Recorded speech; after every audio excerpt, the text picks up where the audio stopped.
અરવલ્લીના મોડાસામાં હર્ષ પંડ્યાને ન્યાય અપાવવા અને રેગિંગ સામે કડક કાર્યવાહી કરવાની માંગ સાથે કેન્ડલ માર્ચ યોજાઈ હતી. હર્ષ પંડ્યાએ રેગિંગના આક્ષેપો વચ્ચે આત્મહત્યા કરી હોવાના આક્ષેપોને પગલે યુવાનોમાં રોષ જોવા મળ્યો હતો. મોડાસામાં હર્ષ પંડ્યાને ન્યાય અપાવવા અને રેગિંગ સામે કડક કાર્યવાહી કરવાની માંગ સાથે કેન્ડલ માર્ચ યોજાઈ હતી. હર્ષ પંડ્યાએ રેગિંગના આક્ષેપો વચ્ચે આત્મહત્યા કરી હોવાના આક્ષેપોને પગલે યુવાનોમાં રોષ જોવા મળ્યો હતો. મોડાસાની કૃષ્ણપ્રિયા સોસાયટીથી હર્ષ પંડ્યાના નિવાસસ્થાનેથી કેન્ડલ માર્ચનો પ્રારંભ થયો હતો. મેઘરજ રોડ થઈને કેન્ડલ માર્ચ મોડાસા 4 રસ્તા ખાતે પહોંચી હતી. આ કેન્ડલ માર્ચમાં અરવલ્લી જિલ્લાના મોટી સંખ્યામાં યુવાનો, મહિલાઓ તેમજ અબાલ વૃદ્ધો જોડાયા હતા. હાથમાં મીરબત્તી લઈને લોકોએ હર્ષ પંડ્યાને ભાવભીની શ્રદ્ધાંજલિ અર્પણ કરી હતી. મોડાસા 4 રસ્તા ખાતે 5 મિનિટનું મૌન પાડી હર્ષ પંડ્યાના આત્માની શાંતિ માટે પ્રાર્થના કરવામાં આવી હતી. આ દરમિયાન યુવાનો દ્વારા હર્ષ પંડ્યાને ન્યાય આપો અને રેગિંગ બંધ કરો જેવા નારા લગાવવામાં આવ્યા હતા.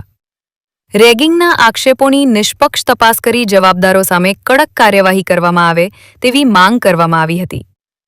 હર્ષ પંડ્યાને ન્યાય મળે અને શૈક્ષણિક સંસ્થાઓમાં રેગિંગ જેવી ગંભીર પ્રથા પર સંપૂર્ણ અંકુશ આવે તેવી માંગ સાથે કેન્ડલ માર્ચમાં લોકોએ એકજૂથ થઈ અવાજ ઉઠાવ્યો હતો.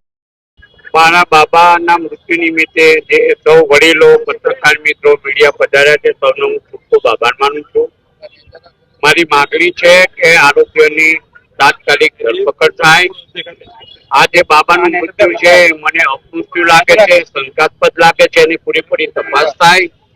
ગુનેગારોને સમયસર ધરપકડ થવી જોઈએ અને જો સમયસર ધરપકડ ના થાય તો મારા આગળ જવાની કાર્યવાહી કરવાની ફરજ પડે.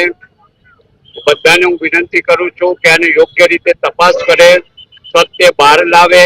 સત્ય બહાર લાવે પછી જેને પણ આ ગુનાહિત કૃત્ય કર્યું છે એને કૃત્ય પ્રમાણે એને સજા મળે તો જ મારા બાબાને સાચી શ્રદ્ધાંજલિ મળશે અને તો જ એને ન્યાય મળશે એવી મારી માગણી છે. અત્યાર સુધીમાં તપાસ ચાલી રહી છે, આપણે નિવેદન પણ લઈને આવ્યા છો, શું આપને લાગે છે કે ન્યાય મળશે? અમે તપાસ માટે જે અમારા નિવેદનો અમે આપીને આવ્યા છીએ અને લગભગ રવિવારે અમે નિવેદન આપેલું પણ આજ સુધી તપાસમાં શું પ્રોગ્રેસ થયો છે કઈ બહુ ખ્યાલ નથી, કારણ કે અમે અહીંયા સામાજિક વિધિમાંથી હજુ પણ નબળા પડી જાય. સાહેબ આયોગ પણ આવ્યું હતું, ત્યારે ડીસીપી સાહેબ પણ આવ્યા હતા, આપને શું સાથ પાડી? એમને સાતત્યન આપી કે તમારી શું માંગ છે અને તમારી શું પ્રશ્નો છે કહો મને. તો મેં એવું કહેલું કે ભાઈ અમારા પ્રશ્નો તો મારું જે બાળક જતો રહ્યું છે પણ ભવિષ્યમાં આવું કોઈ કૃત્ય ના થાય, ભવિષ્યમાં કોઈ બાળકને આવી અસર ના થાય અને જે બાળક જે શાંતિથી ભણે ના જે પ્રથા છે એ સંપૂર્ણપણે વાસ્તવિક રીતે નિર્મૂળ થાય એવી અમારી માગણી છે. આરોપીઓની અટકાયત કરી એવા કોઈ સમાચાર આવ્યા છે? મેં એવા કોઈ સમાચાર હજુ સુધી જાણ્યા નથી. આગળ શું માંગે તમારી? માંગ એ જ છે કે ભાઈ તાત્કાલિક આ જે આરોપીઓ છે એની ધરપકડ થાય, એની યોગ્ય તપાસ થાય અને તપાસની અંદર જે પણ જેણે પણ ગુનાહિત કૃત્ય કર્યું છે એને તાત્કાલિક સજા થવી જોઈએ. મોત માટે પણ મને શંકાસ્પદ લાગે છે. આ બધી જ તપાસ કાર્યવાહી થવી જોઈએ અને તો જ મારા બાબાને સાચો ન્યાય મળે એવું કરે. સાહેબ રેગિંગ જેવી ઘટના ભવિષ્યમાં ના બને એ વખતે સરકારનું શું મેસેજ આપો? સરકારનો મેસેજ તો ક્લિયર છે કે ભાઈ આ વસ્તુ બંધ થવી જોઈએ. ગાઈડલાઈન છે બધાની કે રેગિંગ એક ક્રિમિનલ પ્રથા છે, એ ગેરકાયદેસર પ્રથા છે, એ કોઈ પણ પ્રકારે ચલાવી દેવાય નહીં. પણ પાછલા બારની આ બધી વસ્તુઓ એ ચાલતી રહે. આજે શું કાર્યક્રમ રાખ્યો હતો? આજે શું કાર્યક્રમ હતો?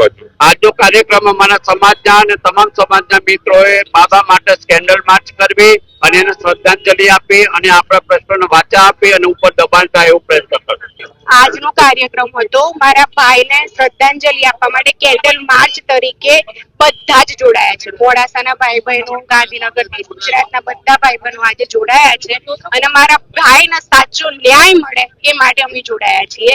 જે 4 આરોપીઓ છે એ 4 આરોપીઓની ધરપકડ થાય, એમને જે તે સજા મળે અને મારા ભાઈને ન્યાય મળે એના માટે અમે આજે ભેગા થયા છે અને આ બધા ભાઈ બહેનોનું ખૂબ અભિનંદન કરું છું કે અમારા દુઃખની સાથે સહભાગી બન્યા. AB48 ન્યૂઝ ગુજરાત સાથે મિતેશ પરમાર, અરવલ્લી.